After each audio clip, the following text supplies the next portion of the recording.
DRG Narayanpur STF team एवं माओवादियों के बीच में मुठभेड़ हुई। मुठभेड़ में सर्चिंग में अब तक कुल 7 माओवादियों का डेड बॉडी घटनास्थल से रिकवर किए गए थे।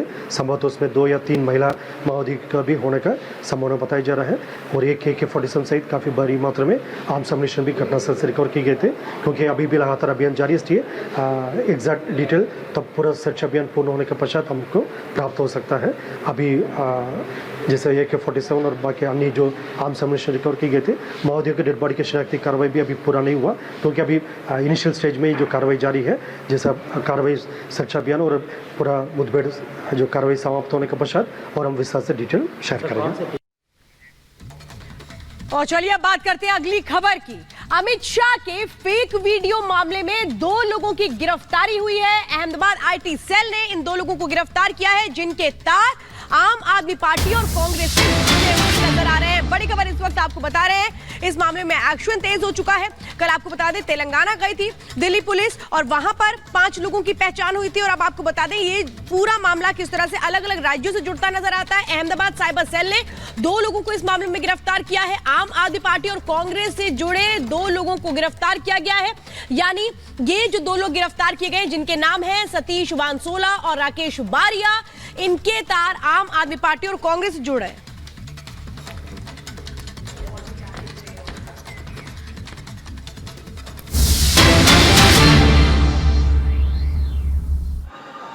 वह सोनार बांग्ला नहीं है जिसकी कल्पना हमारे स्वतंत्रता संग्राम सेनानियों ने कहा था।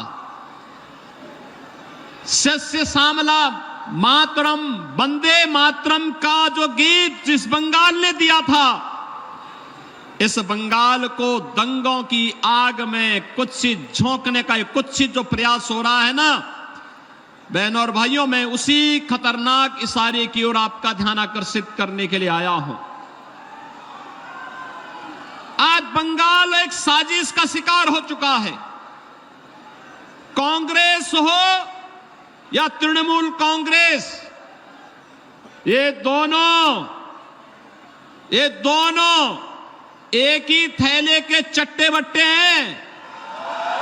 दोनों बंगाल को लूटने के लिए और भारत के खिलाफ साजिश रचने के लिए एक हैं। कांग्रेस कम्युनिस्टों के साथ भी और दिल्ली में तृणमूल कांग्रेस के साथ मिलकर के भारत के खिलाफ वही साजिश करना चाहती है जो साजिश वह बंगाल के अंदर हिंदुओं के साथ कर रही है।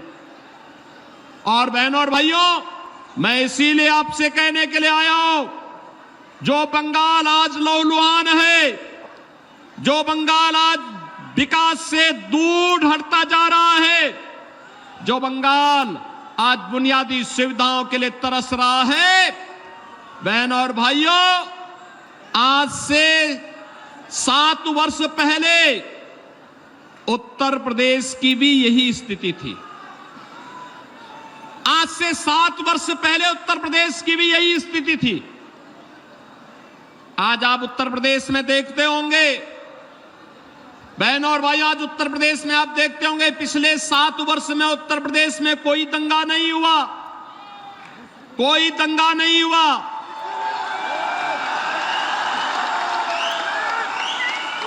उत्तर प्रदेश में कोई कर्फ्यू नहीं लगा। आज उत्तर प्रदेश में बेटी और व्यापारी दोनों सुरक्षित हैं। कोई रंगदारी नहीं वसूल सकता, कोई दंगा नहीं कर सकता, कोई अराजकता नहीं फैला सकता। राह चलते हुए राहगीर से और किसी गरीब की संपत्ति पर कोई, किसी व्यापारी की व्यापार पर कोई अनावश्यक किसी भी प्रकार का हस्तक्षेप नहीं कर सकता। और बहनों और भाइयों, सरकार की योजना का लाभ हर गरीब को, हर किसान को, हर नौजवान को, हर महिला को बराबर यूपी के अंदर मिल रहा है। लेकिन बंगाल उससे वंचित क्यों हो गया? बहनों और भाइयों, ये बंगाल हमारा जो भारत को राष्ट्रगान और राष्ट्रगीत देता है, जो बंगाल कभी भारत को संदेश दिया था, स्वामी विवेकानंद ने दुनिया के मंच पर चढ़ करके कहा था, गर्व से कहो हम हिंदू हैं, वह बंगाल आज हिंदू विहीन करने की साजिश का शिकार कैसे हो रहा है। और बहनों और भाइयों, मैं यही कहने के लिए आया हूं, ये कांग्रेस हो या तृणमूल कांग्रेस, ये साजिश के तहत दो प्रकार की साजिश बंगाल के लिए कर रहा है। एक, आपकी डेमोग्राफी को कम करने की एक कुत्सित चेष्टा इनके द्वारा की जा रही है। घुसपैठियों को बंगाल के अंदर घुसा करके एक सुनियोजित साजिश के तहत आपकी संख्या को कम करने का प्रयास हो रहा है। और दूसरा, दिल्ली में जो कांग्रेस और तृणमूल कांग्रेस का गठबंधन है, ये दोनों मिलकर के साजिश करना चाहते हैं। माफिया और अपराधियों को यहां के सत्ता का संरक्षण बना करके दिल्ली से जो मोदी जी भेजते हैं, वे सभी सब जितनी भी सुविधाएं हैं, उन सुविधाओं पर ये लोग डकैती डालने का काम भी करते हैं। और इसीलिए मुझे दुख इस बात का होता है कि बहनों और भाइयों, आज उत्तर प्रदेश दंगा विहीन है, कर्फ्यू विहीन है, योजनाओं का लाभ गरीबों को मिल रहा है। तो यह इसलिए हो पा रहा है क्योंकि प्रधानमंत्री मोदी जी का नेतृत्व और उनका मार्गदर्शन उत्तर प्रदेश को प्राप्त हो रहा है। और बंगाल में मोदी जी कोई काम भेजते हैं, कोई योजना भेजते हैं, तृणमूल कांग्रेस उसको यहां लागू ही नहीं होने देती। जैसे आप मुझे बताओ, 15वीं सदी में बंगाल ने, महान कवि ने बांग्ला रामायण लिखी थी। राम यहां के रग रग में रसे बसे। राम के बगैर भारतीय जीवन पद्धति में कोई कार्य नहीं हो सकता।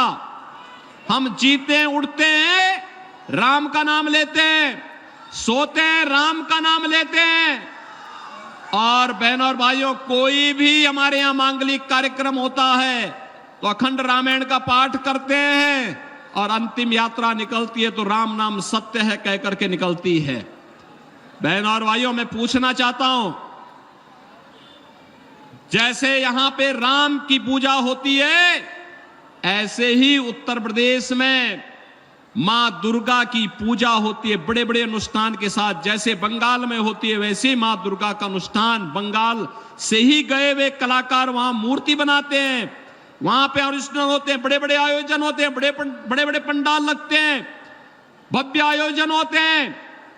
लेकिन न तो रामनवमी के अवसर पर और न ही नवरात्रि के अवसर पर ही उत्तर प्रदेश में कोई दंगा नहीं होता।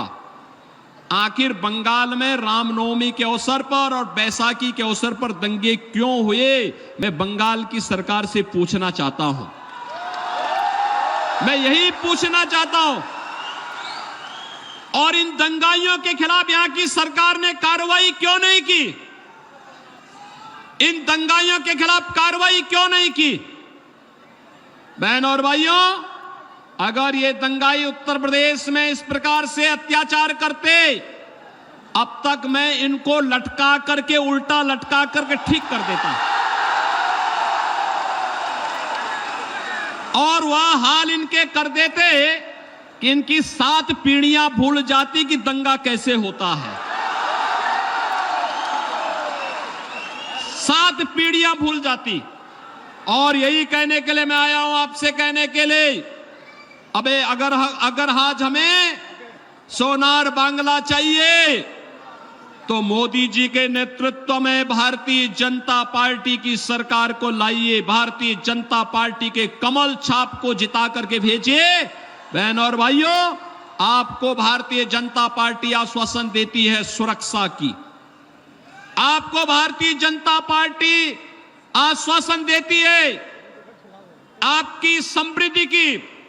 आपको भारतीय जनता पार्टी आश्वासन देती है बिना भेदभाव के सबका साथ और सबके विकास के भाव के साथ बंगाल को फिर से सोनार बांग्ला बनाने के संकल्प को आगे बढ़ाने का आश्वासन देने के लिए भारतीय जनता पार्टी आपके पास आई है। और इसीलिए भारतीय जनता पार्टी पूरे देश के अंदर एक आवाज, एक स्वर गूंज रहा है।